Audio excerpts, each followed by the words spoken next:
Víctor es ingeniero civil de la Universidad Católica del Norte de Antofagasta, Chile, con 12 años de experiencia. Ha participado en importantes y exitosos proyectos en el ámbito de la ingeniería y construcción, específicamente en los rubros de desalinización de agua de mar y generación de energía convencional y renovable, formando parte tanto de empresas chilenas como internacionales.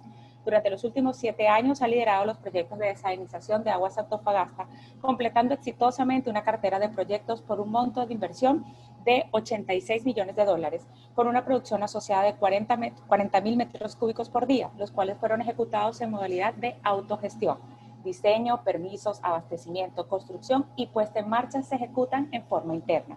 Actualmente gestiona una cartera de proyectos de desalación en ejecución por un monto de inversión de $83 millones, con una producción asociada de 37.000 metros cúbicos por día. Muchísimas gracias a todos ustedes por asistir. Esperamos que esta experiencia sea de gran provecho. Les invitamos, por favor, a que pongan sus teléfonos celulares a un lado para que puedan obtener el máximo provecho de estar en este encuentro online. Tengan a mano la bebida de su preferencia. Las preguntas y respuestas tendrán lugar al final de la presentación. El señor Víctor con todo gusto atenderá a todas sus dudas. Y bueno, estamos para servirles desde el equipo de Aladir. Muchísimas gracias, señor Víctor. Bienvenido. Bien, muy buenas tardes. Un gusto poder saludarlos. En nombre de Aguas Antofagasta queremos partir agradeciendo a Aladir por darnos la posibilidad de compartir nuestra experiencia en lo que respecta a la autogestión de proyectos de desalación. Voy a comenzar ahora.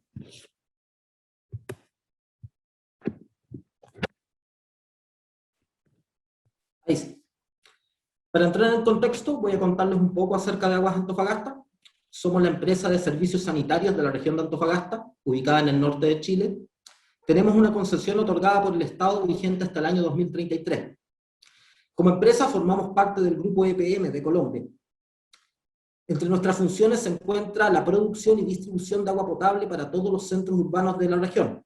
Hablamos de un caudal medio de 147.000 metros cúbicos al día.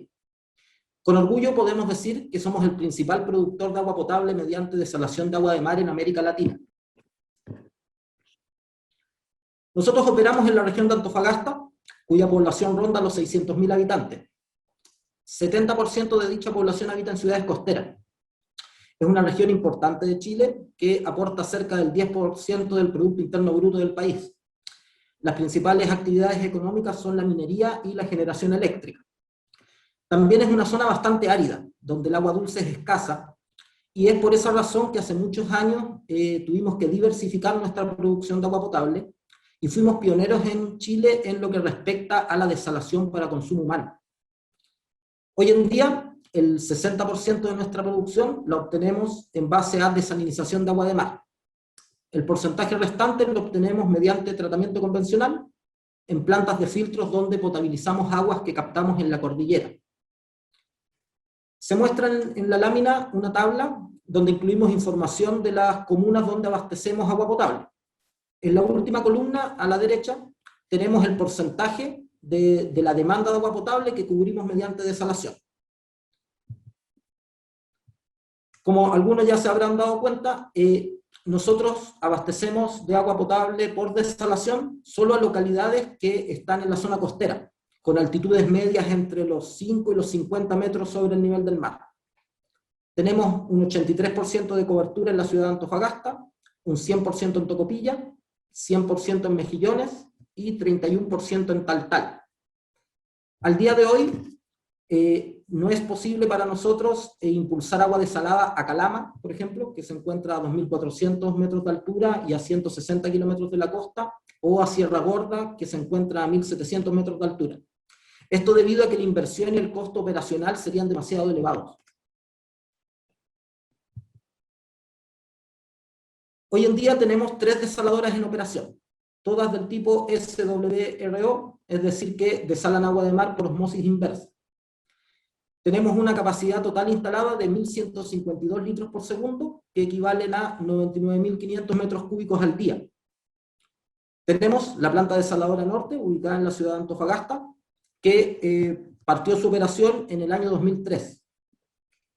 Su capacidad inicial era de 600 litros por segundo, los cuales se alcanzaron en 4 etapas de 150 litros por segundo cada una.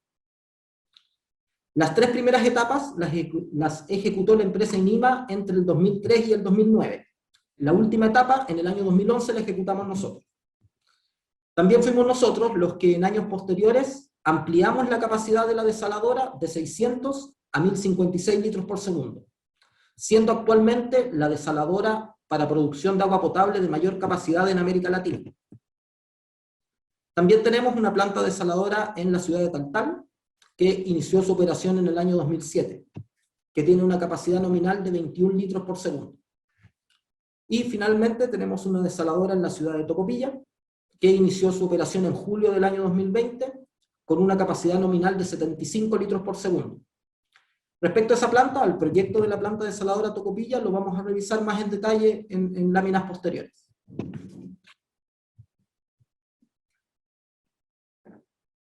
Agua desalada. ¿Por qué desalamos? Es una pregunta que nos hacen frecuentemente. La primera razón es la necesidad, ¿ya? El agua disponible en nuestra región de fuentes continentales no es suficiente para cubrir la demanda doméstica e industrial. También podemos decir que es una solución viable. El constante desarrollo de la industria ha permitido una disminución significativa en el tiempo de los montos de inversión y de los costos operacionales. Además, los impactos de desalar agua de mar están bien identificados y se avanza continuamente en mejorar su mitigación. Otro motivo importante es la confiabilidad del suministro. La desalación nos otorga mayor seguridad del abastecimiento frente a contingencias. Hay eventos climáticos que afectan las fuentes continentales, como por ejemplo grandes tormentas que se producen en la cordillera, que luego generan crecidas de río y que luego dañan nuestras captaciones. O en el otro extremo, eventos prolongados de sequía que secan las captaciones. En efecto, la desalación de agua de mar nos libra de esos inconvenientes. De todas formas, nosotros mantenemos el suministro desde cordillera como respaldo, porque entendemos que las desaladoras, como toda planta de procesos, también sufren contingencias. Así, en el global, nuestro abastecimiento se vuelve más confiable.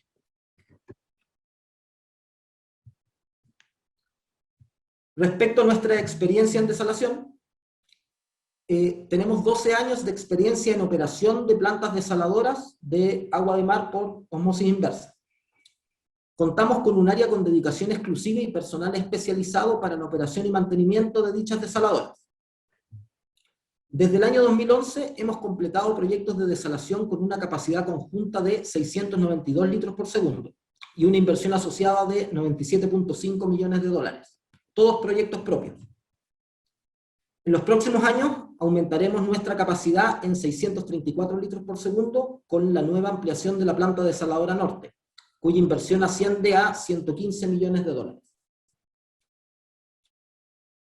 En modalidad de autogestión, y contamos con un área con dedicación exclusiva para liderar dichos proyectos. Ahora voy a explicar en qué consiste el modelo al que designamos autogestión. Para simplificar la explicación, voy a describir cómo abordamos las etapas principales del ciclo de proyecto.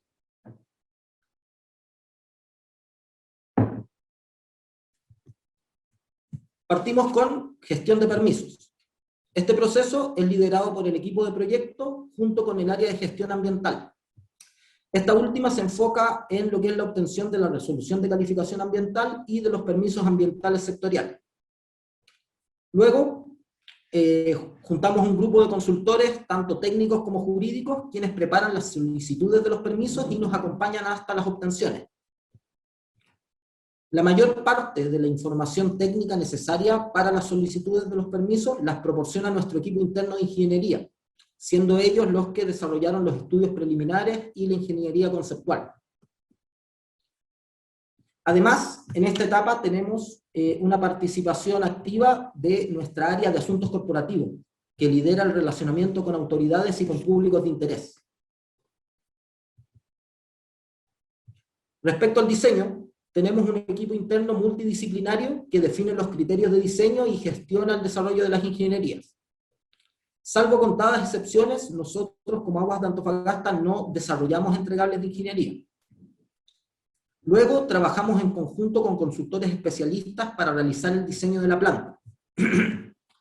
En la dinámica que nosotros aplicamos, tenemos una participación activa en las etapas de diseño conceptual y diseño básico. Por ejemplo, en la selección de tecnologías, en la especificación de equipos, en la definición de la lógica de control y en la implantación. Esta práctica la realizamos porque, como somos también como compañía, somos los futuros operadores de la desaladora, lo que buscamos es asegurar que el diseño se ajuste lo mejor posible a nuestras necesidades. Ya en la ingeniería de detalle, nuestro involucramiento es menor, y se remite al control de entregables y a la revisión de los entregables mismos, para validar que cumplan con los criterios de diseño. El líder de ingeniería es el responsable de la integración de las distintas disciplinas. Por supuesto lo hace con apoyo de su equipo. Y el objetivo final de esta etapa es emitir las bases técnicas para las licitaciones de suministros y de construcción. Respecto a la gestión de suministros, lo primero que hacemos es definir los equipos y componentes que vamos a adquirir directamente nosotros. Luego, el proceso de compra es liderado por el área interna de abastecimiento, el departamento de cadena de suministros. Como somos una empresa de servicios sanitarios, tenemos que cumplir con las disposiciones de nuestro ente regulador, que es la Superintendencia de Servicios Sanitarios. Una de esas indicaciones es que cuando tenemos que realizar una compra que tiene un precio referencial que supera las 5.000 unidades de fomento, que son aproximadamente $200.000, tenemos que realizarla mediante licitación pública. Así que en efecto cualquiera podría participar. Ante esta situación, nosotros hemos incorporado en estos procesos una etapa de habilitación de oferentes, en la cual establecemos condiciones de participación como experiencia, capacidad instalada, certificaciones, disponibilidad de asistencia técnica, entre otras, de manera que solo califiquen los suministradores que cumplan con el estándar que definimos. Ya cuando se concretaron las adjudicaciones, tenemos un forwarder que nos apoya con la logística del abastecimiento, que incluye el transporte, las internaciones y en algunos casos también el almacenamiento. Este contrato lo administra directamente el área de cadena de suministro. Respecto a la gestión de construcción, lo primero es indicar que Aguas Antofagasta no construye. Todas las obras las externalizamos. Las licitaciones para contratar la construcción se gestionan internamente por el equipo de proyectos y el área de cadena de suministro. Se mantienen las restricciones de licitaciones públicas y la práctica de habilitación de oferentes. La administración y gestión técnica de los contratos la realizamos con personal propio, y una práctica que nos ha dado buen resultado es pasar personal del equipo de ingeniería del proyecto al equipo de construcción, con lo cual aportan su conocimiento de las especificaciones técnicas a la supervisión de obras. Adicionalmente, en la mayoría de los contratos de los proyectos de desalación, contratamos inspección técnica externa para reforzar al equipo de construcción. Respecto a las pruebas y puesta en marcha, el proceso es planificado y liderado por un equipo interno que se conforma con personal que participó en las etapas de ingeniería y construcción. A su vez, este equipo lo lidera el ingeniero interno de procesos, quien participó activamente en la etapa de ingeniería básica y se apoya también con consultores especialistas. En esta etapa tenemos una participación activa del personal del área de operaciones, que incluye a los futuros operadores y mantenedores de la desaladora. El proceso concluye con la entrega de la planta al área de operaciones. Dentro de nuestro procedimiento interno de entrega se incluye la validación del desempeño de la planta, un periodo de marcha blanca, la entrega de la documentación técnica y el entrenamiento y capacitación del personal de operación y mantención, entre otras medidas. Con este esquema voy a explicar cómo nos organizamos a nivel de compañía para desarrollar los proyectos de desalación. Partimos con el área líder, que es el departamento de proyectos de desalación, el cual yo dirijo, y que depende de la gerencia de proyectos e ingeniería. Luego, dentro de los principales clientes internos, tenemos al directorio, al gerente general, a la gerencia de estrategia corporativa, que es el área que define los planes de inversión y nos asigna los proyectos que tenemos que desarrollar. Con ellos acordamos las restricciones de tiempo, costo y alcance de los proyectos de desalación, y es el área a la que le reportamos los avances y le solicitamos las órdenes de cambio en caso de que sean necesarias. Y luego tenemos como cliente interno a la gerencia de operaciones. A ellos tenemos que entregarles una desaladora que cumpla con los estándares previamente definidos. Luego tenemos otras áreas con participación directa. Ya mencionamos a la Dirección de Asuntos Corporativos, al Departamento de Cadena de Suministros y al Departamento de Gestión Ambiental. Otras áreas que participan activamente son prevención de riesgos y desarrollo de proyectos de infraestructura. Este es un departamento que está encargado de ejecutar los proyectos sanitarios en general. Ellos son especialistas en intervenciones en el radio urbano. Y es por lo mismo que cuando desarrollamos los proyectos de desalación, ellos se encargan de lo que es la impulsión y distribución del agua potable. También tenemos el gerente de proyectos de ingeniería, que junto con el gerente de estrategia corporativa ejercen como sponsors de los proyectos de desalación. Finalmente, tenemos las áreas de soporte, donde están la Dirección de Asuntos Legales, Recursos Humanos, el Departamento de Contabilidad, entre otros.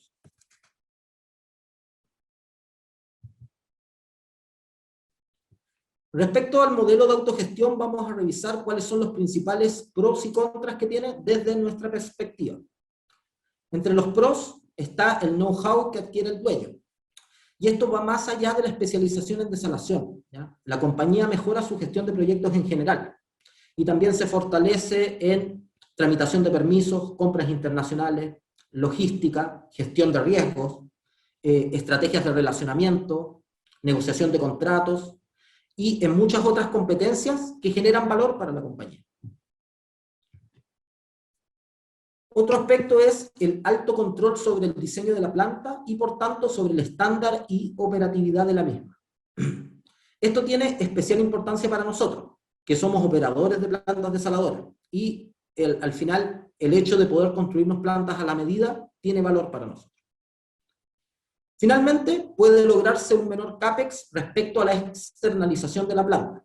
Ahora recalco lo condicional de la frase porque esto se cumple en la medida en que uno esté capacitado para poder dirigir un proyecto de esta forma. De lo contrario, muy posiblemente el proyecto va a costar más o se va a extender tanto que el menor CAPEX no va a lograr compensar la pérdida de producción.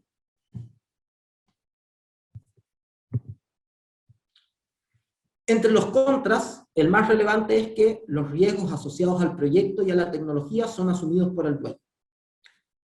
Respecto a los riesgos del proyecto o del delivery, partamos de la base de que no hay un contrato llave en mano con un precio a suma alzada y un plazo fijo, ¿ya? Entonces los precios pueden escalar y los plazos pueden extenderse.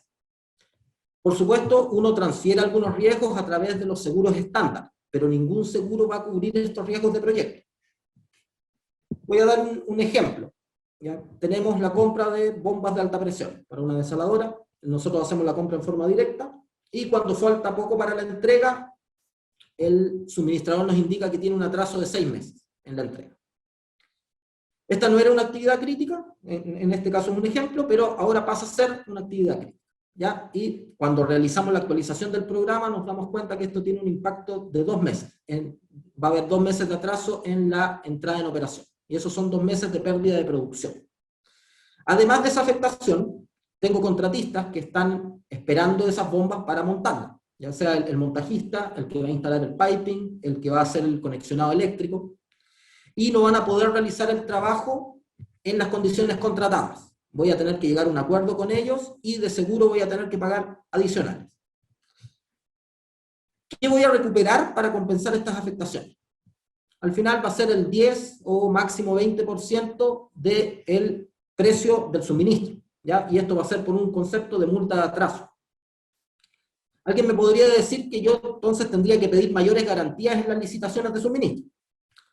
Pongamos el caso, entonces, en que ponemos una garantía del 100% del precio del suministro para remediar afectaciones por incumplimientos del proveedor. En ese caso nadie me va a vender una bomba, ¿ya? La mayoría de los suministradores, sea del equipo que sea, tienen condiciones comerciales establecidas que no admiten estas coberturas. Y por lo demás, es muy posible que el 100% del precio del suministro ni siquiera sea suficiente para cubrir la afectación. Los riesgos tecnológicos, después, son igual de complejos. Imaginemos que existe un error de diseño y que la desaladora produce un 10% menos. En este caso, el consultor de ingeniería no me va a poder compensar por eso, ¿ya? Por una pérdida de un 10% de producción en X cantidad de tiempo. Además, hay que considerar que con nuestro grado de involucramiento en el diseño también tomamos responsabilidad sobre el mismo, lo cual vuelve más complicada esta situación. Al final, las opciones de éxito mejoran en la medida en que uno realiza la gestión de riesgos de forma exhaustiva.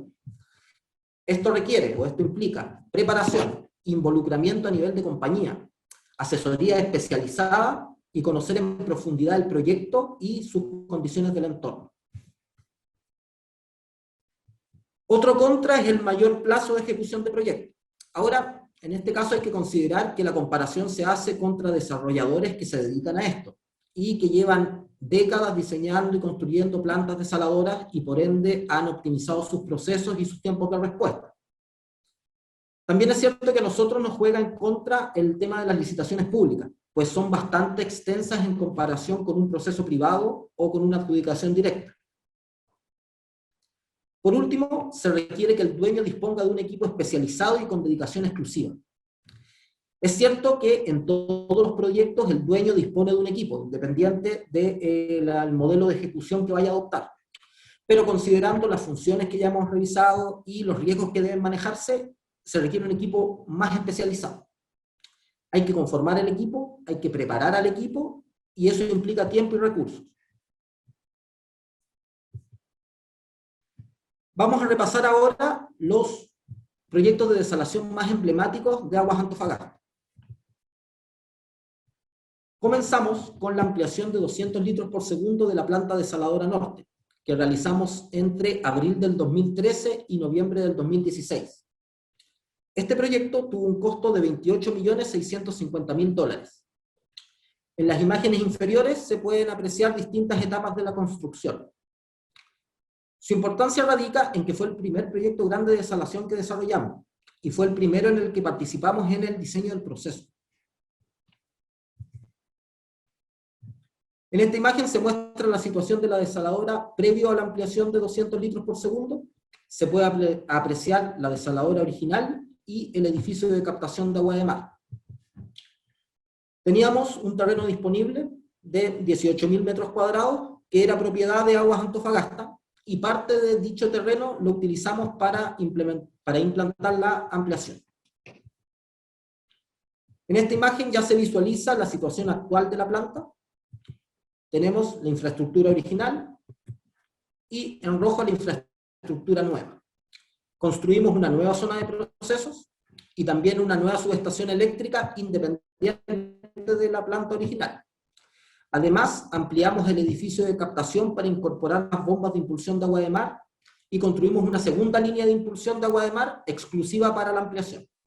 Respecto a las obras marítimas, tanto de captación de agua de mar como de descarga de efluentes, no tuvimos que modificar la infraestructura existente debido a que tenía capacidad suficiente para admitir la ampliación. Con esta maqueta 3D voy a describir el proceso. Parte con la impulsión del agua de mar desde la captación. Luego, en esta planta, implementamos la misma solución de pretratamiento que tenía la planta original. Una batería de filtros multimedia y luego una etapa de filtración por cartuchos. Respecto a la osmosis inversa, tenemos dos trenes de 100 litros por segundo de capacidad cada uno, que trabajan una conversión de un 48%. Por supuesto, incorporamos también un sistema de limpieza química para las membranas de osmosis inversa. A diferencia de la desaladora original, que utiliza turbinas Pelton para la recuperación de la energía de la salmuera, en este caso incorporamos intercambiadores de presión de Erie.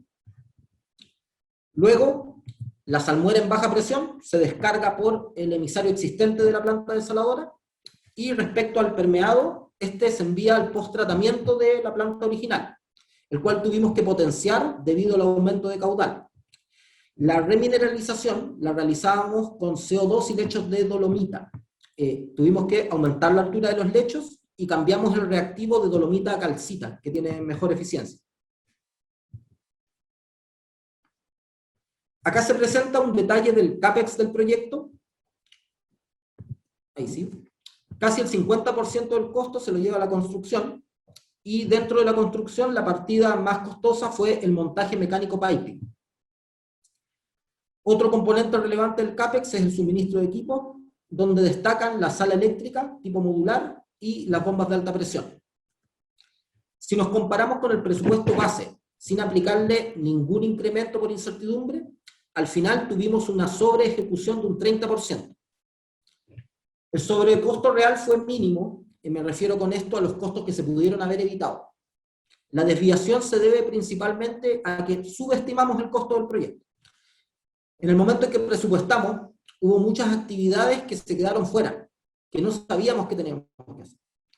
Además, es cierto que en ese tiempo nuestra base de datos de precios, tanto de obras como de suministros para la desalación, era bastante precaria. Respecto al cronograma, el proyecto duró 43 meses. El primer año y medio fue principalmente gestión de permisos ambientales. Ya en enero del 2015 nos metimos de lleno a trabajar en ingeniería. Y en ese momento proyectamos la fecha de término para el 1 de junio del 2016. Esos son 17 meses contados a partir de enero del 2015. Terminamos con 5 meses de atraso. Eso es un 29% de desviación. Fueron varias situaciones las que nos afectaron. Yo voy a compartirles dos de ellas. Primero, tuvimos un atraso en la fabricación de un suministro crítico, la sala eléctrica de tipo modular. Fueron 2 meses y medio que perdimos por ese concepto. En proyectos posteriores nos pudimos dar cuenta que esa es una situación bastante común con este tipo de suministro. Y también sufrimos el robo de 2 kilómetros de cable de la cometida eléctrica principal de la nueva planta, que ya estaban instalados. Estos estaban instalados fuera del recinto de la desaladora. Eran cables de media tensión que tienen una aislación especial y que son difíciles de conseguir, y no teníamos reserva. Por este concepto perdimos cerca de 50 días. En general, respecto al presupuesto y al cronograma, nos perjudicó la falta de experiencia. Pero también pudimos aprender mucho, y quizá lo más importante que aprendimos es que éramos capaces de hacer una planta desaladora. Esta ampliación nos ayudó a dar el siguiente paso: construir una planta desaladora completa desde cero. Esto fue lo que hicimos con la planta desaladora Tocopilla, proyecto que desarrollamos entre julio del 2013 y julio del 2020. La capacidad actual de esta planta es de 75 litros por segundo, sin embargo, el diseño permite ampliarla hasta 100 litros por segundo. El costo del proyecto fue de $44.550.000, y una particularidad que tiene este proyecto es que fue la primera vez que construimos obras marítimas, las cuales se pueden apreciar en la imagen inferior derecha.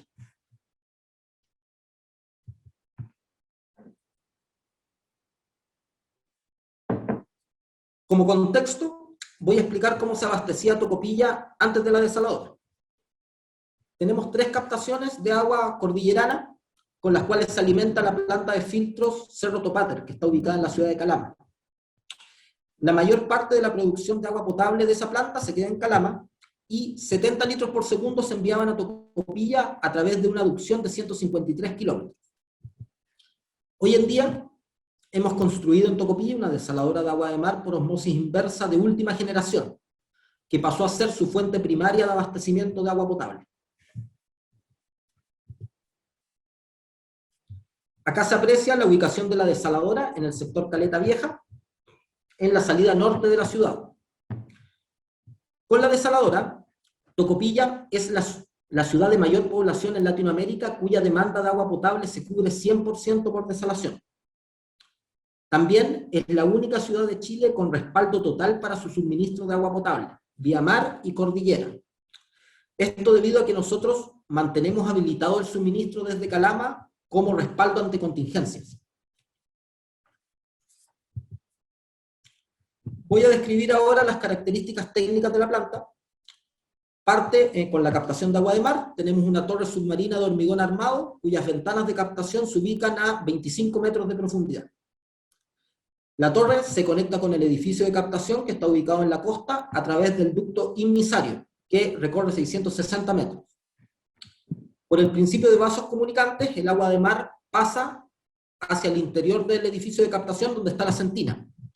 Y es ahí también donde está la batería de bombas que se muestra en la imagen inferior derecha, con las cuales impulsamos el agua de mar hacia la desaladora, a través de un ducto de 245 metros de longitud.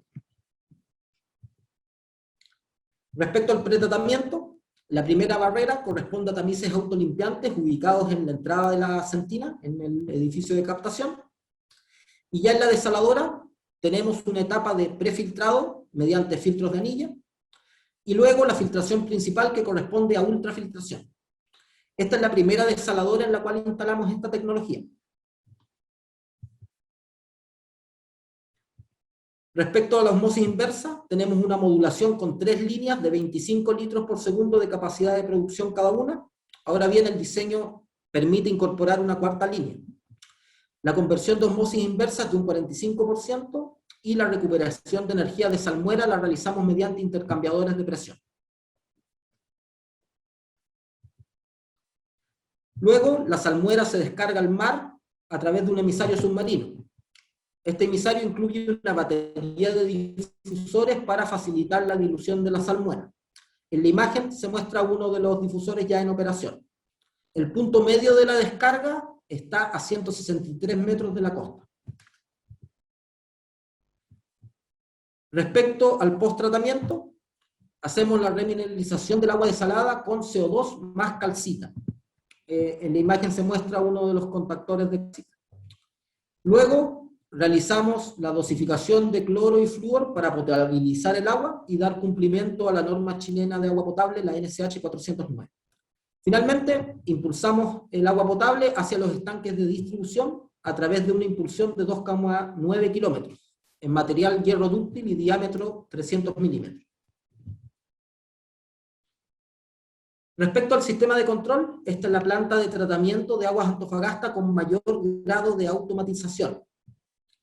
Además, una característica que destaca de esta desaladora es la posibilidad de monitoreo y control remoto desde la central de operaciones que está ubicada en Antofagasta, a 190 kilómetros de distancia.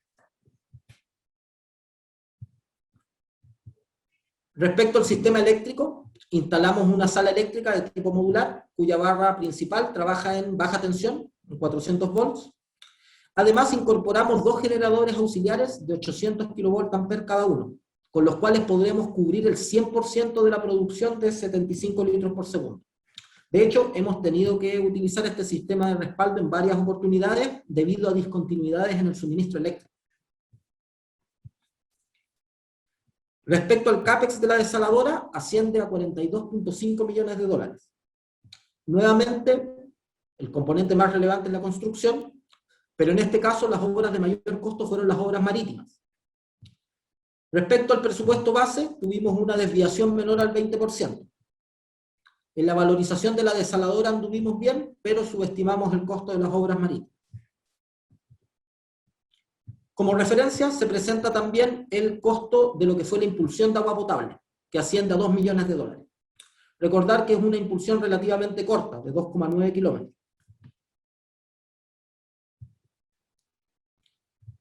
Respecto al cronograma, el proyecto duró 84 meses, esos son 7 años.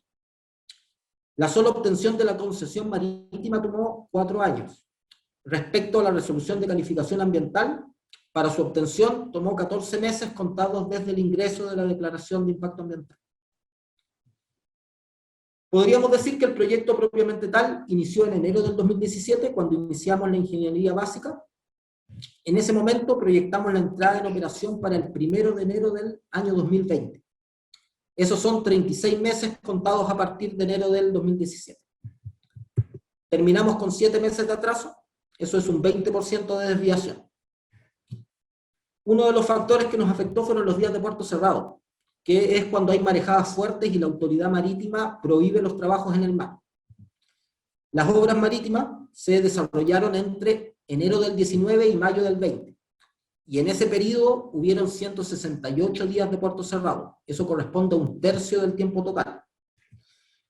Además, a partir de noviembre del 2019, con el estallido social, tuvimos atrasos en la recepción de materiales para el montaje electromecánico.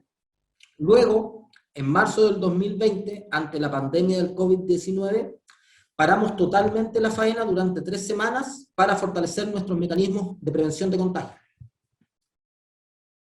Como medida adicional, disminuimos el personal en terreno, pero eso implicó también que se extendiera un poco más la construcción de obras marítimas. Eventualmente tuvimos contagios en obra y debimos parar por cuarentena. Por suerte no tuvimos ningún caso grave. También fue muy complicado coordinar el comisionamiento de la planta. Los vendors que tenían que viajar de otros países no pudieron hacerlo, y especialmente nos afectó con la ultrafiltración, que como les comenté era la primera vez que incorporábamos esa tecnología. Pentair fue el suministrador, y ellos mandaron procedimientos mucho más explicativos que lo normal para que los pudiéramos implementar nosotros solos. Y nuestro equipo de comisionamiento mantenía reuniones diarias con los técnicos en Holanda. Quiero mencionar que es admirable el esfuerzo, la dedicación y el compromiso de nuestro equipo que estuvo en terreno en Tocopilla y que logró sacar adelante este proyecto en condiciones tan adversas. Ahora les voy a contar de un proyecto que estamos desarrollando actualmente, que es la nueva ampliación de la planta desaladora norte. Considera una capacidad total de 634 litros por segundo, los cuales vamos a alcanzar en 3 etapas. La primera y la más importante tendrá una capacidad instalada de 380 litros por segundo. En esta etapa vamos a construir la totalidad de obras civiles, edificaciones, obras marítimas, suministro eléctrico y sistemas comunes, considerando la capacidad total de 634 litros por segundo. Este proyecto inició en septiembre del 2017 con los primeros estudios y proyectamos la entrada en operación de la primera etapa para el segundo trimestre del 2023 y de la última etapa ya para el primer trimestre del 2028. El costo total del proyecto lo estimamos en 115.1 millones de dólares, de los cuales 80.6 millones de dólares corresponden solo a la meta largamente dilatada de nuestra compañía, que es cubrir el 100% de la demanda de agua potable de Antofagasta mediante desalación.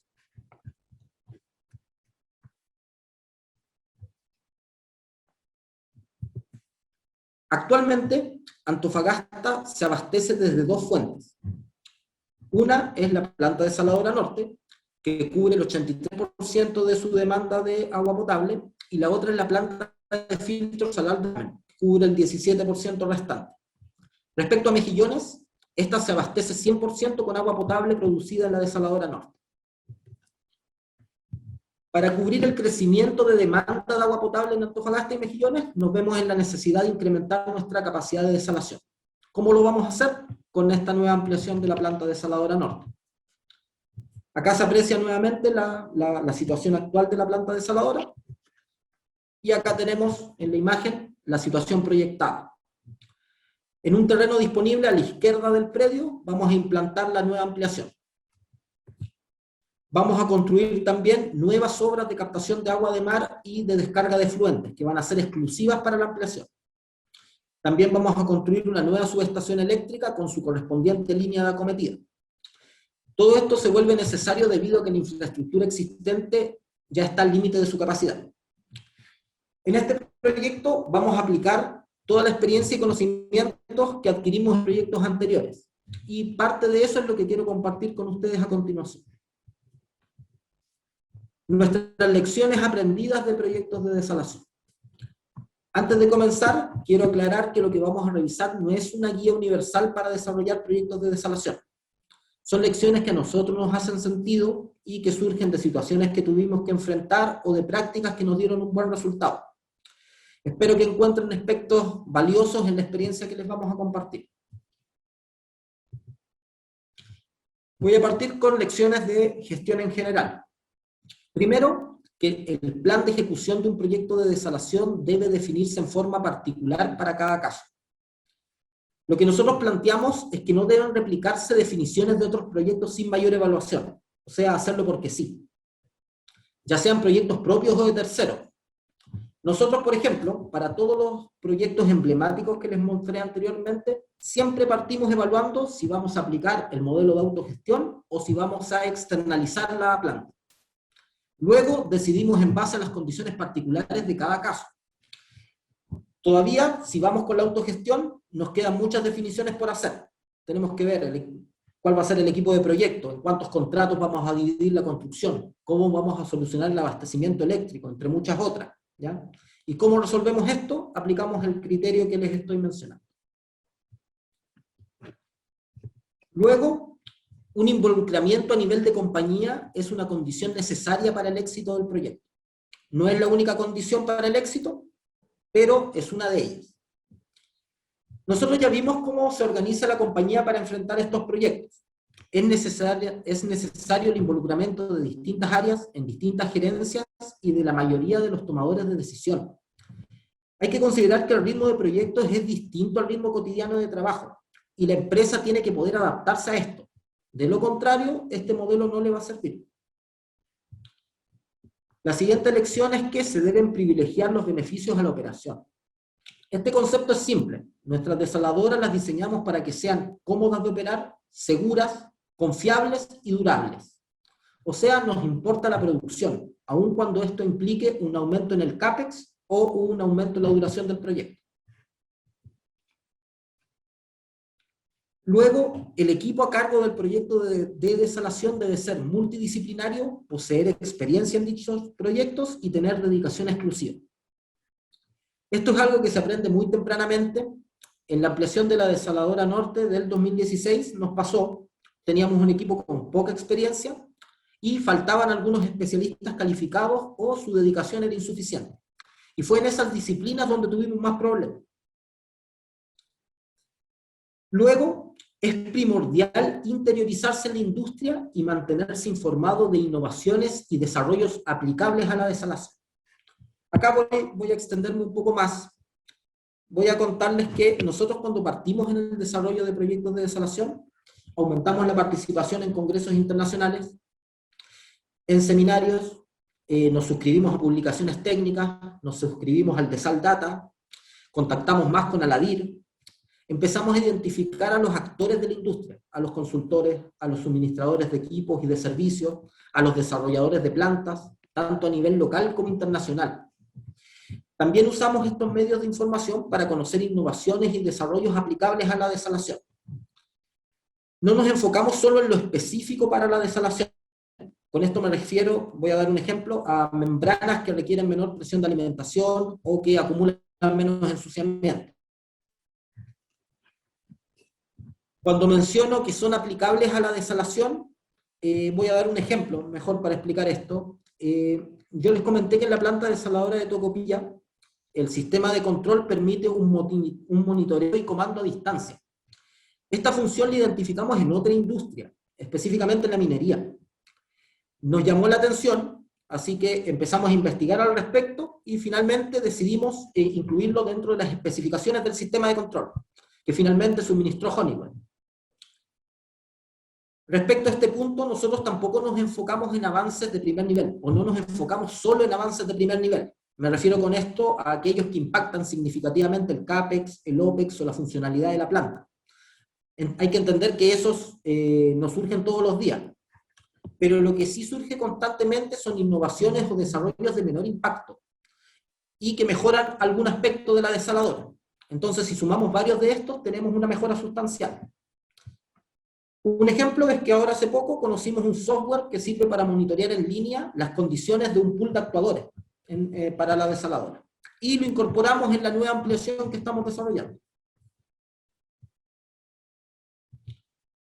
Respecto a las soluciones o a las lecciones de ingeniería, partimos con que la solución técnica de una planta desaladora debe definirse en forma particular para cada caso. Aquí aplica la misma lógica que para la estrategia de proyecto.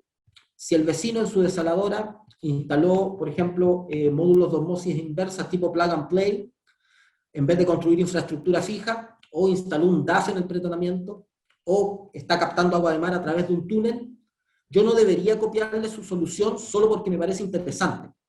¿Son alternativas a considerar? Sí, lo son. pero él debe haber tenido sus motivos para elegir eso. Y yo voy a tener que evaluar las alternativas para elegir en base a mis motivos. Esto no significa, no quiero decir que uno no deba tener criterios de diseño que son transversales a sus proyectos. Eso sí está bien. Porque en efecto esos criterios ya pasaron por una validación técnica. Yo voy a dar un ejemplo. Con la modulación de osmosis inversa, nosotros tenemos algunos criterios internos, ¿ya? Primero, siempre tener más de una línea. El siguiente es que, en lo posible, tener el menor número de líneas, o sea, tener el menor número de líneas posible. Si junto los dos primeros criterios, uno podría decir que el óptimo son 2 líneas. Pero eso no siempre es posible porque aplican otras restricciones también. Y luego, o finalmente, que todas las líneas sean idénticas. Nosotros, dentro de una misma planta, no ponemos bastidores con distintas capacidades de producción. Son todos idénticos. En la primera ampliación que desarrollamos en 2016, entonces modulamos en 2 líneas, de 100 litros por segundo cada uno, idénticas. En la planta desaladora de Tocopilla modulamos en 4 líneas, de 25 litros por segundo cada una.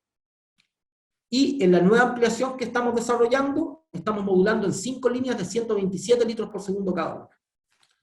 En cada oportunidad hubo restricciones distintas que tuvimos que considerar para llegar a la modulación óptima. Pero los criterios iniciales, esos 3 primeros criterios que les mencioné, los aplicamos siempre. Parte importante de esta lección es que uno debe fortalecerse técnicamente de manera de entender cuáles son los aspectos relevantes a considerar en cada definición técnica que tiene que tomar.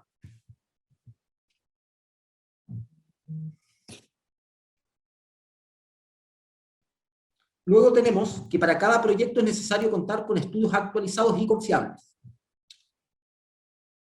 Bueno, esto es un complemento de la lección anterior, y entre los estudios más relevantes que teníamos en mente al rescatar esta lección están la caracterización físico-química del agua de mar, la granulometría de los sólidos en suspensión, la batimetría, la geofísica del fondo marino y los estudios de mareas, corrientes y oleajes.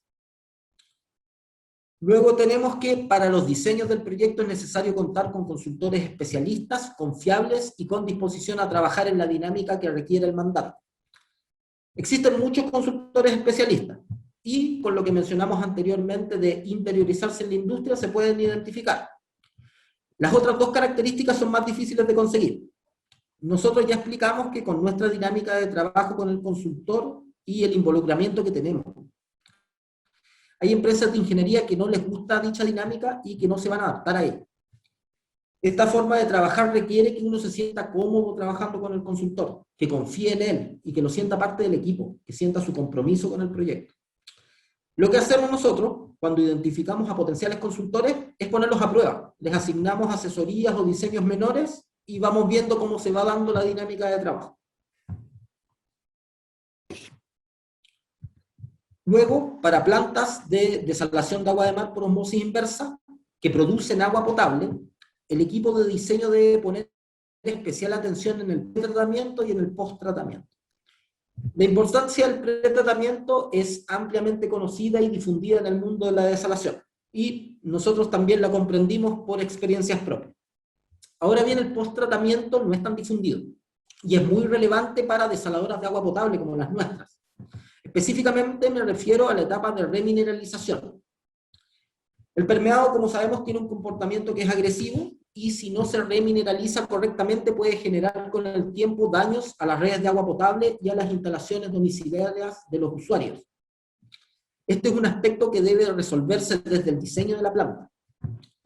Aun cuando el índice de Langelier no es un parámetro normado para el agua potable en Chile, ni lo es en muchos países, nosotros lo recomendamos como criterio de diseño al momento de diseñar la remineralización. Luego tenemos como lección involucrar al operador y al mantenedor en etapas tempranas del diseño, pues aporta a la funcionalidad de la planta. Esta es una práctica que nos ha dado muy buenos resultados y está en línea de lo que yo mencionaba anteriormente de privilegiar los beneficios para la operación.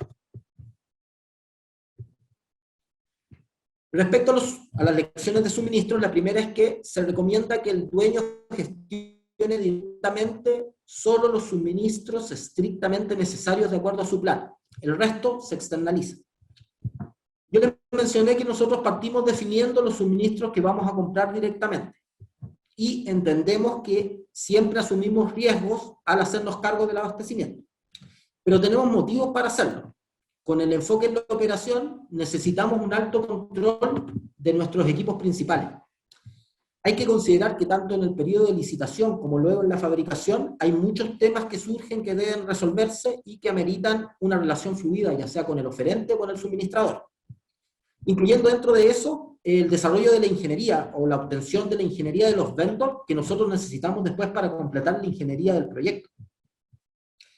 Al comienzo comprábamos casi todo nosotros y tuvimos problemas con plazos de entrega y con calidad de algunos suministros, que luego al analizarlo bien nos dimos cuenta que comprarlos directamente no traía mayor beneficio. Actualmente, por ejemplo, las tuberías, los conductores eléctricos, las bandejas eléctricas y algunos equipos auxiliares los dejamos a cargo de los contratistas de construcción, o sea, les transferimos el riesgo. Desde luego nosotros establecemos las especificaciones técnicas detalladas que deben cumplir. La siguiente lección es que la adjudicación de equipos principales debe realizarse en base a una evaluación económica que incluya al menos el OPEX asociado. Quiero aclarar que en este caso no nos referimos a la evaluación de trade-off que se hace para definir las tecnologías, ya sea el pretratamiento que se va a usar o el sistema de recuperación de energía, porque eso aplica en una etapa anterior. Esto está orientado a los procesos de licitación, en donde tenemos que definir cómo vamos a evaluar las ofertas. Nosotros nos dimos cuenta temprano que teníamos que dejar de utilizar el criterio del precio más bajo, y al día de hoy, entre otros, las membranas de osmosis inversa, las bombas principales, la ultrafiltración, las adjudicamos en base a esta evaluación que incluye la estimación del costo operacional y otros factores particulares dependiendo del caso. Por ejemplo, para las membranas de ultrafiltración y de osmosis inversa, consideramos la reinversión por reposiciones. En la ultrafiltración en específico, incluimos una valorización asociada a la superficie de implantación y al costo de los sistemas auxiliares. ¿Qué tan detallado se debe ser? Bueno, eso depende de cada cliente. Luego tenemos que definir, disculpen, se me corre la lámina. Definir en la etapa de planificación de abastecimiento los Incoterm, los seguros, plan de almacenaje y las divisas de las ofertas.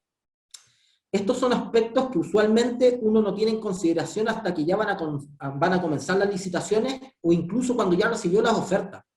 Y todos consideraron criterios distintos y las ofertas no son comparables entre ellas.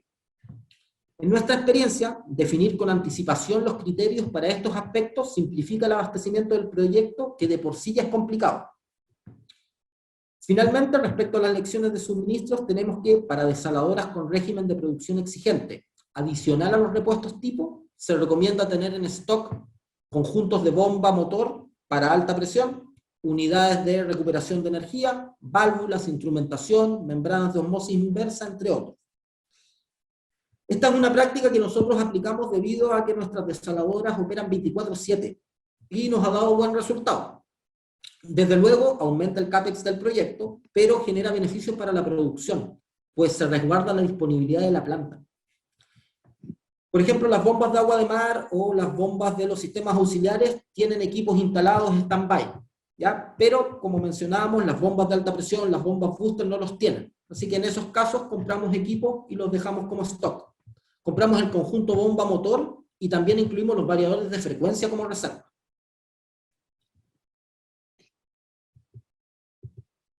Respecto a las lecciones de construcción y puesta en marcha, la primera es abarcar la mayor cantidad de alcance en un número reducido de contratos de construcción. En la ampliación de la desaladora norte del 2016, nosotros dividimos la construcción en 15 contratos. ¿Ya? Esto era una estrategia para adelantar la entrega del proyecto. Entonces íbamos contratando construcción a medida que íbamos sacando la ingeniería de detalle. Bueno, esta medida, como podrán pensar, solo complicó la integración de la construcción y la coordinación con los contratistas, y al final perdimos tiempo en vez de ganar. En Tocopilla implementamos 8 contratos de construcción. ¿Ya? No fue el óptimo, pero sí fue mucho más fluido. Para el proyecto de la nueva ampliación de la desaladora norte estamos considerando solo 3 contratos de construcción. El primero y el más grande incluye la construcción de la desaladora y de las obras marítimas. Aprovecho de pasar el dato que la etapa de habilitación de oferentes de ese contrato va a partir ahora a finales del mes de mayo.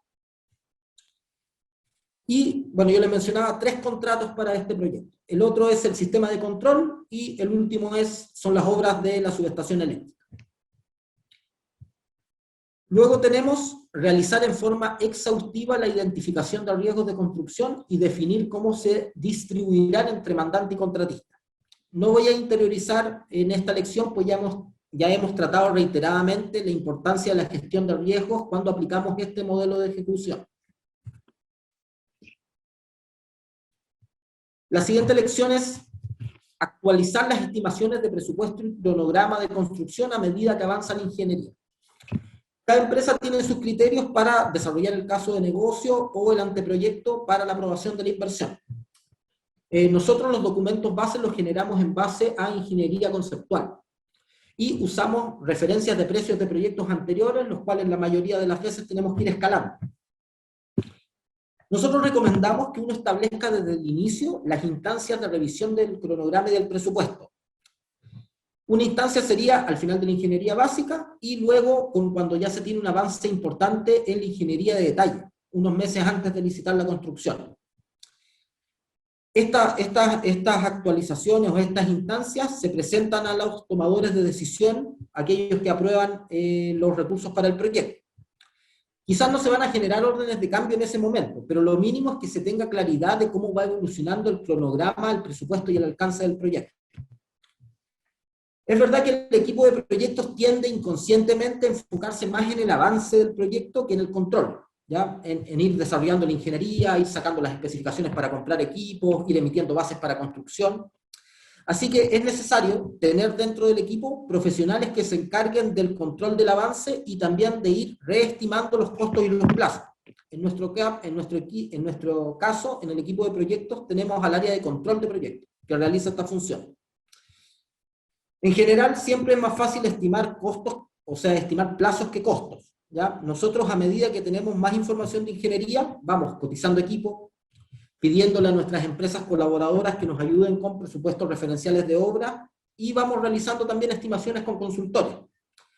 Ahora, respecto a esto, hay que asegurarse que los consultores tengan especialistas para presupuestar construcción, pues la mayoría de las empresas de ingeniería no son buenas para estimar costos. Luego tenemos como lección contratar el sistema de control directamente por parte del dueño, sin intermediarios. El sistema de control es el cerebro de la planta y es parte importante de nuestro concepto de entregar una desaladora que sea cómoda de operar. Hay que recordar que los operadores no interactúan con la infraestructura de la planta, ellos interactúan con el sistema de control.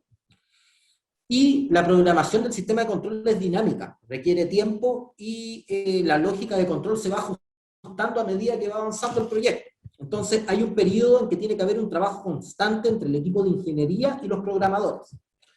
Luego, los programadores y los técnicos del sistema de control también pasan a ser parte importante del equipo de pruebas y puesta en marcha. Así que en nuestra experiencia todas estas actividades se entorpecen cuando hay intermediarios. El mejor resultado lo obtenemos mediante una relación directa con el desarrollador del sistema de control. Hay que pensar que no tiene sentido tener una desaladora con equipos e infraestructura de primer nivel que tenga un control deficiente. La última lección que tenemos es involucrar a los futuros operadores y mantenedores de la planta para que participen activamente de las pruebas y puesta en marcha. Nosotros los incorporamos incluso un poco antes de que termine la construcción, para que conozcan al equipo de proyectos y para que vayan estudiando la parte técnica. Esta práctica nos ha dado excelentes resultados y consideramos que es el mejor entrenamiento y preparación que se les puede entregar. Bien, les agradezco su atención y dejo a los moderadores para la sesión de preguntas.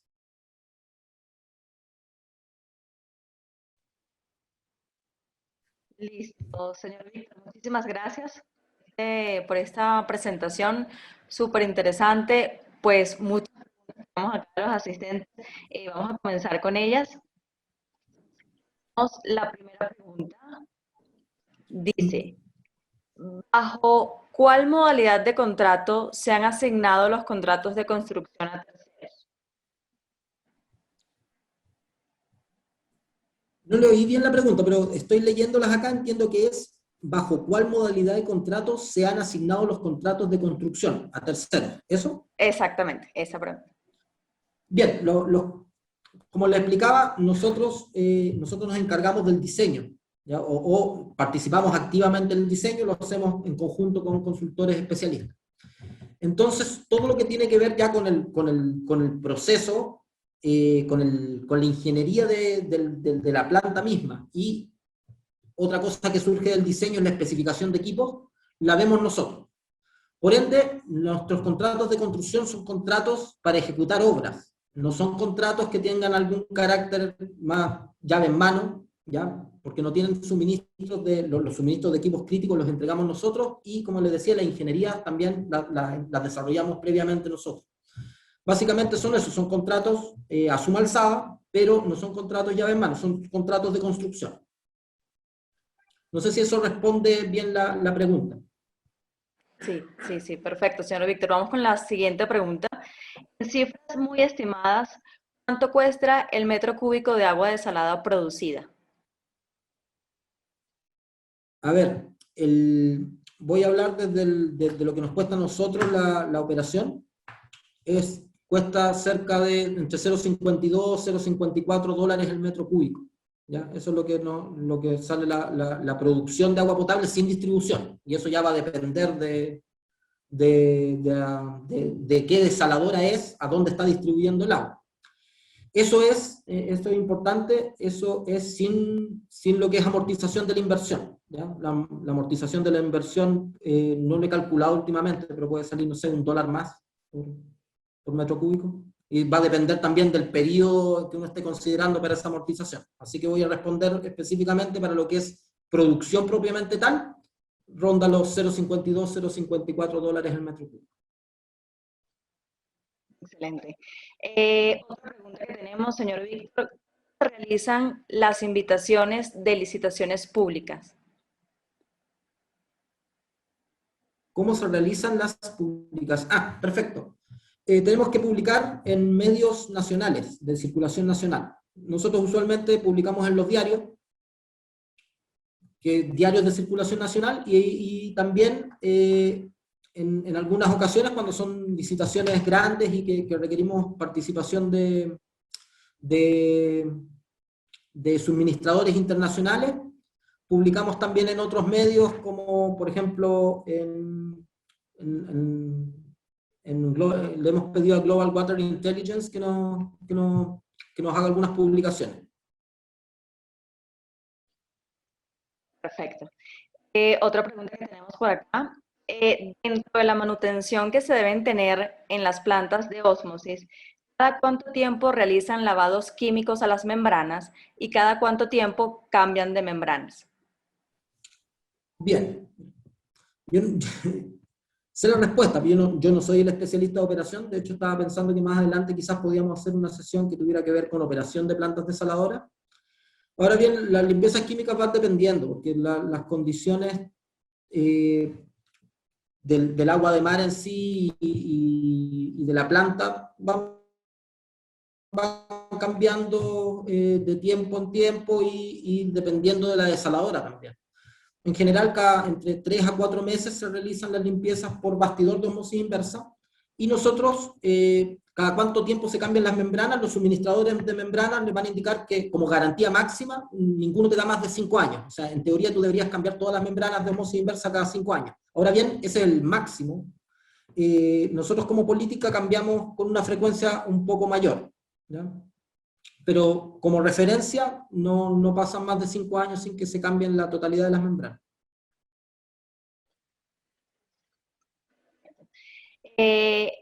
Modelo de autogestión. ¿Cuáles son las actividades o etapas más complejas de resolver desde el inicio hasta la entrega a operaciones? Muy buena pregunta. Yo diría que la etapa más compleja, o la que cuesta más poder salir de ahí, es el diseño. es que cuando uno parte con la ingeniería, sobre todo cuando son proyectos, a nosotros nos ha tocado desarrollar proyectos desde cero, el tema de poder pasar desde ingeniería, o poder salir ya de ingeniería básica, poder salir con la implantación y con un PNID para poder ya empezar a hacer las compras de los equipos, es lo que tarda más tiempo. Ahí todavía, en esa etapa de ingeniería, tú todavía puedes hacer cambios importantes, entonces es distinto a cuando van pasando las demás etapas, ya cuando estás en ingeniería de detalle y mucho más ya cuando estás en suministro y en construcción, que tú ya sabes, por último, que no hay muchos cambios que puedas hacer, que si hubo algo que pude haber hecho, ya lo debía haber hecho, ya no lo hice. Pero en ese momento, cuando tú estás en las etapas iniciales de ingeniería, en conceptual y básica, tienes todo un mundo de posibilidades. Y ahí es donde aparecen estas ideas y uno empieza a ver qué mejoras podría incorporar, cómo enfrentamos esto. Creo que esa etapa es la más divertida, también es muy divertida, pero es complicada poder salir de ahí. Lo bueno es que cuando uno ya sale de ahí, ya tiene un proyecto que va avanzando, empiezas a hacer las compras y al final ya no se detiene. Por lo menos cuando uno sale de ahí, realmente ya empieza a ver cómo el proyecto avanza y cómo se va construyendo.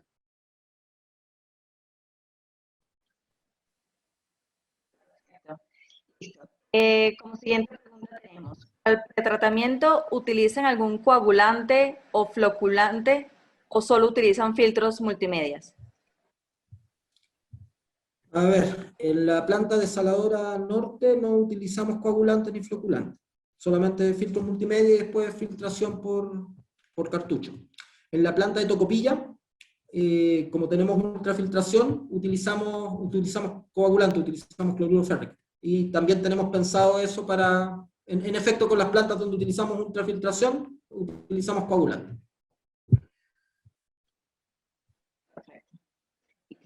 Una siguiente pregunta. ¿Qué impactos ambientales tiene la descarga de salmuera y cómo los gestionan? Disculpe, Les repito, ¿qué impactos ambientales tiene la descarga de salmuera y cómo los gestionan?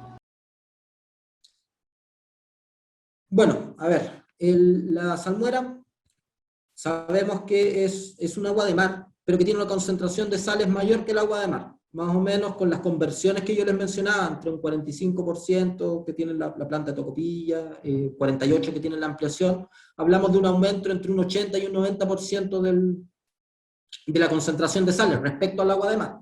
¿Ya?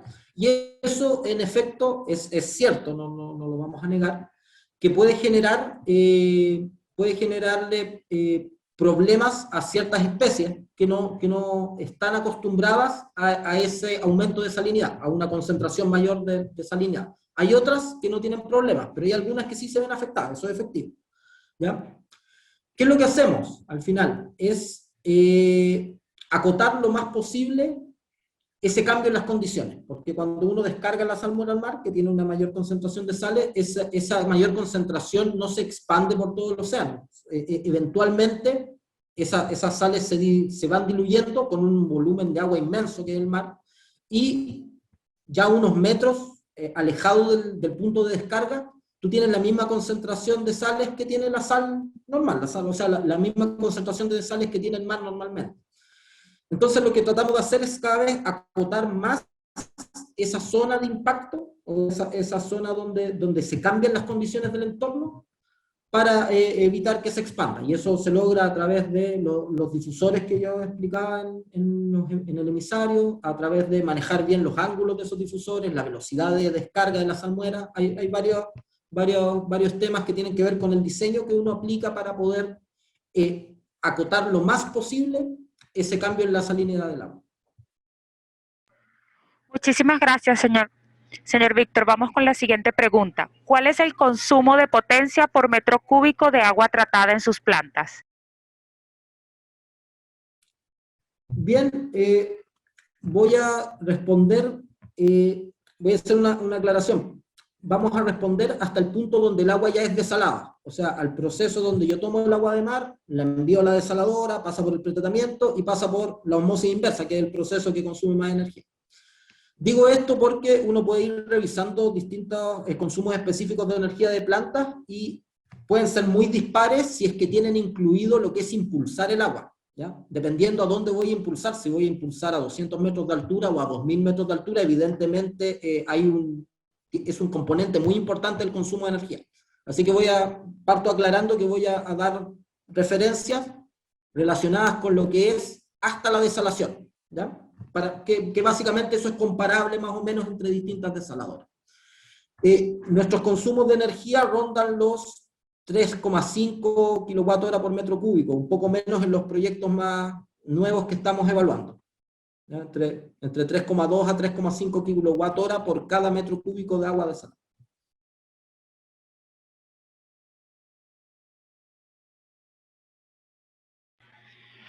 ¿Cuál es el nivel de exposición de sus plantas como infraestructura crítica ante fenómenos de maremotos, considerando a Chile como un país altamente sísmico?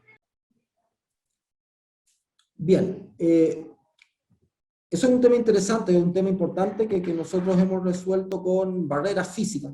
Eso sí.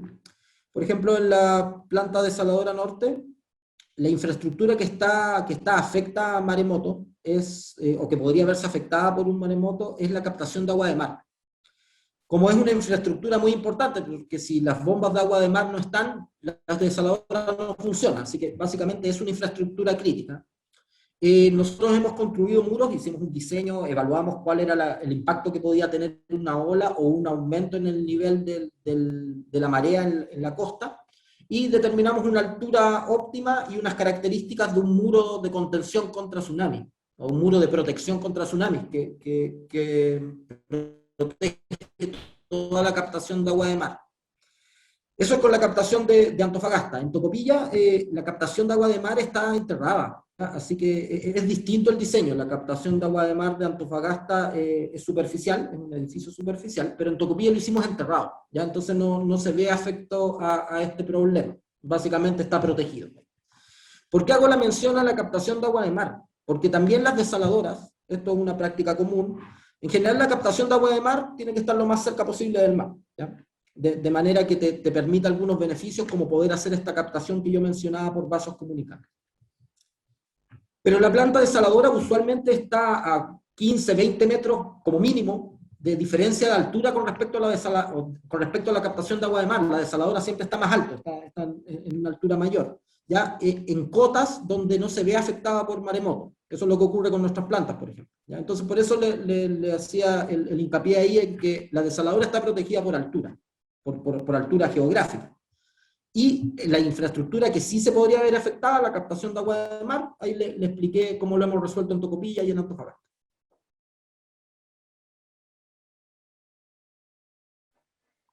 Listo. Vamos a hacer la siguiente pregunta. Comparativamente, la planta de filtro que quedó y la desaladora, ¿cuál tiene mayor costo operativo? Quisiera saber qué vida útil estiman a sus plantas desaladoras. Ya, voy a partir con la consulta. ¿Qué planta tiene mayor costo operativo? La planta desaladora, ¿ya? Las plantas desaladoras, el costo de operación de una planta desaladora es mayor que el costo de una planta de filtro, que básicamente es el sistema de filtración solamente. Es como el pretratamiento que nosotros explicábamos.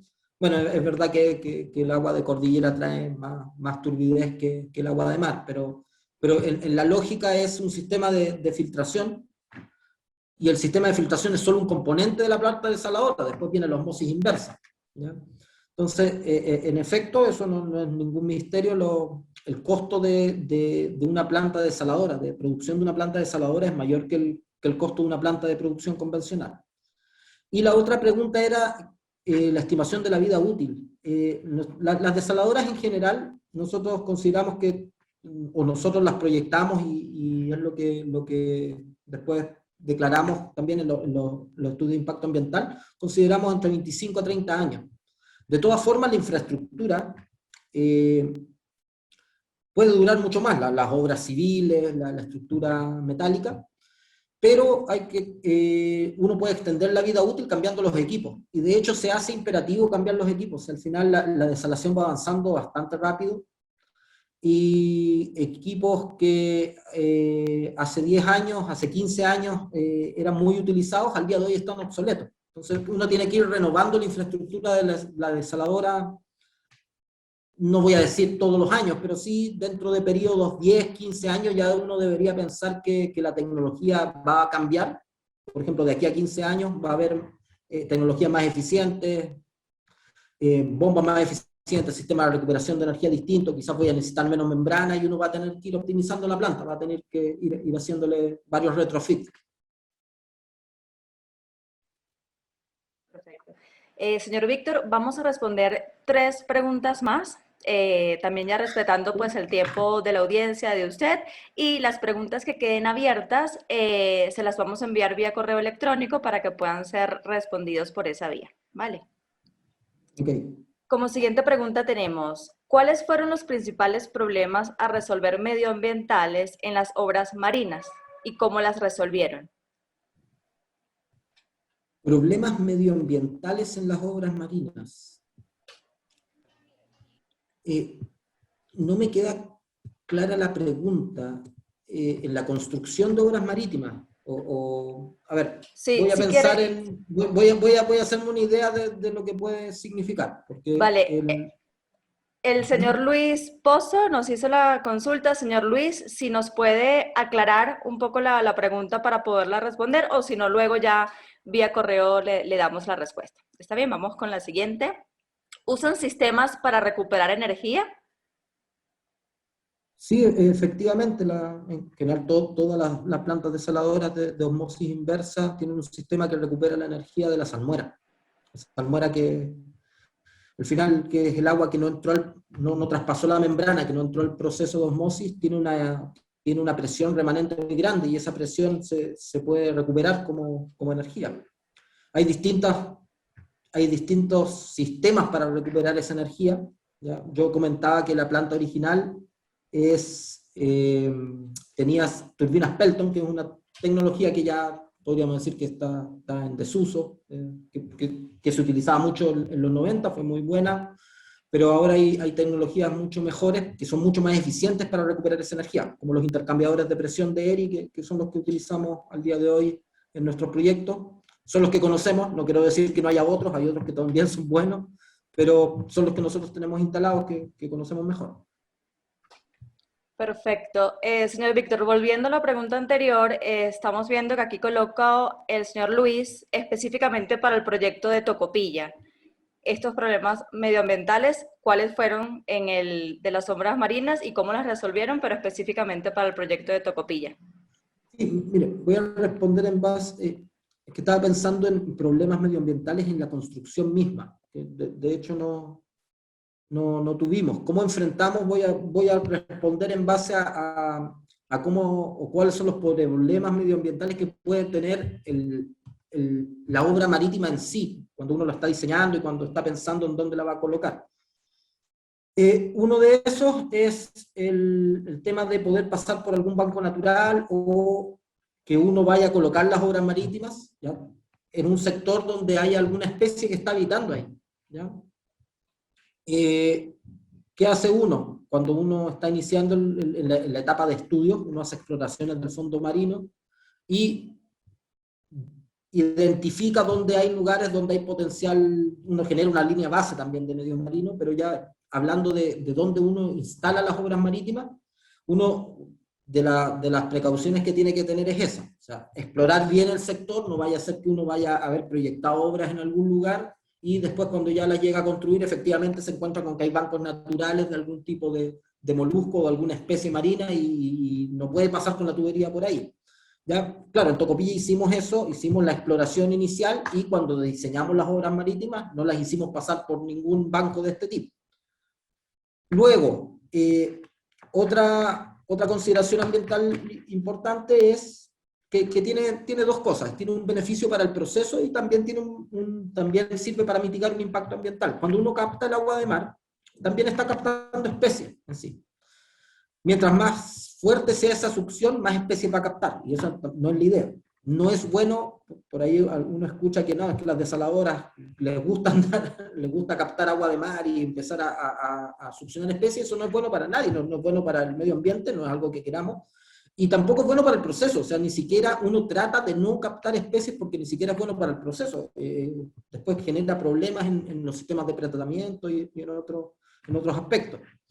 Entonces, para evitar esto y ese impacto, uno trata de captar lo más profundo que se pueda. Hay una zona que se conoce como termoclina, que es la zona desde donde ya la temperatura, a medida que uno baja en profundidad, tiene una disminución más o menos constante, o más o menos pareja la temperatura. De ahí hacia arriba, la temperatura sí varía a medida que uno va bajando, va disminuyendo. Y eso implica que arriba de esa línea hay un impacto importante del sol, por ejemplo, de la radiación solar. Es por lo mismo que esa es una zona donde hay una mayor cantidad de vida marina, ¿ya? Una de las medidas que uno toma para llegar a un punto o succionar agua en una zona donde haya menos cantidad de vida marina es succionar debajo de esa línea. En Tocopilla, por ejemplo, estaba más o menos a los 20 metros de profundidad, y por eso nosotros pusimos una captación a 25 metros de profundidad. Y esas son medidas que uno toma que impactan el costo del proyecto. O sea, tener que bajar a 25 metros de profundidad es mucho más caro que captar a 20 metros de profundidad, pero tiene sus motivos, ¿ya? Entonces esas son algunas medidas respecto a las obras marítimas en general, que uno toma al momento, estoy hablando del diseño realmente, más que de la construcción. Como les decía, en la construcción misma no tuvimos, más que el hecho por ejemplo, ya cuando uno está construyendo la obra misma, de tratar de tener la menor perturbación en el medio, lo que tiene que ver con levantar fragmentos de excavación, lo mismo cuando se hacían tronaduras, de hacer disparos de ahuyentamiento para que no hubiese especies cerca en ese momento, pero más allá de eso no tuvimos ningún problema o algún tema de impacto ambiental en la construcción, por eso me enfoqué un poco más en el diseño. Muchas gracias, señor Víctor. Vamos a hacer una última pregunta, aunque quedan más de 20 todavía por responder, pero por respeto al tiempo de tanto suyo como el resto de la audiencia, vamos a hacer una última y las otras quedarían entonces para responder vía correo electrónico. ¿Se ha observado un aumento de la concentración de sal en las tomas producto del retorno de la sal al mar? No. Es verdad que hubo un momento en que pensamos que podíamos tener algún problema de ese tipo, pero hemos hecho varios análisis posteriormente, incluso en las mismas líneas base que desarrollamos ahora para presentar la declaración de impacto ambiental de la nueva desaladora. Hicimos un estudio bien acabado, con mediciones, un mes tomando mediciones en las zonas ¿cómo se llama?, de descarga y de captación, y no hemos... ¿cómo se llama? No hemos apreciado esa succión de salmuera por parte de la captación. No se da. Realmente están bastante alejadas, están como 70 metros, y realmente el radio de influencia o la zona donde tú tienes una mayor concentración de sales cuando descargas la salmuera se remite casi a un radio de 10 metros. Fuera de ese radio ya tienes agua de mar, o sea, no tienes mayor concentración de sal. Muchísimas gracias, señor Víctor. Gracias por su tiempo, por haber compartido la experiencia. Estamos seguros que fue de grato interés para todos los asistentes. La cantidad de preguntas y las más de 280 personas conectadas nos indican que así es. Agradecer a todo el equipo de Aguas Antofagasta que tuvieron la amable disposición de estar aquí en un webinar al ADIR. A todos los interesados, como pueden ver, aquí en la última lámina del señor Víctor están contactos de Aguas Antofagasta, y quienes deseen más información sobre la presentación, con mucho gusto pueden escribirnos a los correos de Aladir y nosotros le haremos llegar el contacto de Aguas Antofagasta pertinente.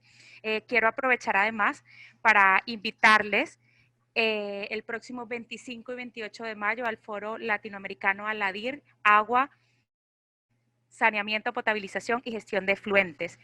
Más información pueden verificarla en nuestra página web. Muchísimas gracias, señor Víctor. Gracias a todos nuestros asistentes. Espero tengan una feliz tarde. Muchas gracias a todos por su atención. La verdad, a nosotros nos encanta hablar de desalaciones, así que les agradezco su presencia y que tengan una muy buena tarde. Hasta luego, señor Víctor. Muchas gracias. Hasta luego.